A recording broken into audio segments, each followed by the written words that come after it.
Reimbursement బకాయిలు విడుదల చేయాలని అడిగితే విజిలెన్స్ దాడులంటూ బ్లాక్మెయిల్ చేస్తారా అంటూ ప్రభుత్వంపై కేంద్ర మంత్రి బండి సంజయ్ ఫైర్ అయ్యారు.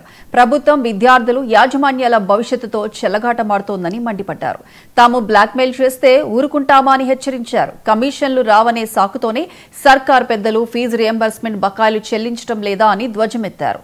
పదే పదే ఇచ్చిన మాటను తప్పే వాళ్లను ఏమనాలని బండి సంజయ్ ఆక్షేపించారు.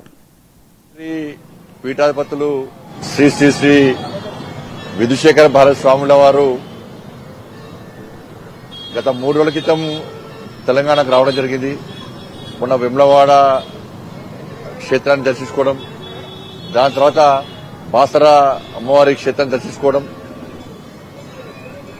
ఈరోజు భాగ్యనగర్లోని శంకర్మఠ్ దేవాలయాన్ని దర్శించుకోవడం, దాంతోపాటు ఇక్కడ నుండి మనకి అనేక ధార్మిక కార్యక్రమాల్లో పాల్గొనడానికి రావడం జరిగింది.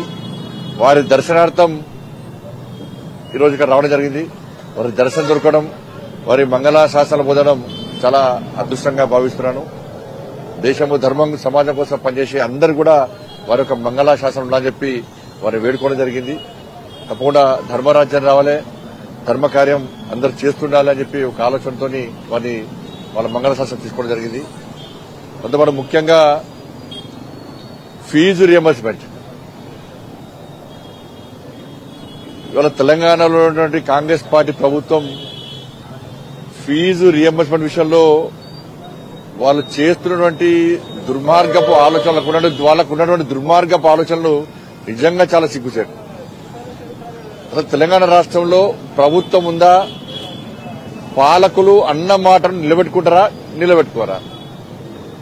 ఒక్కసారి పాలకుల నోటి నుంచి, మంత్రుల ముఖ్యమంత్రి గారు గాని మంత్రుల నోటి నుంచి ఒక్క మాట వచ్చిందంటే అది తూచా తప్పకుండా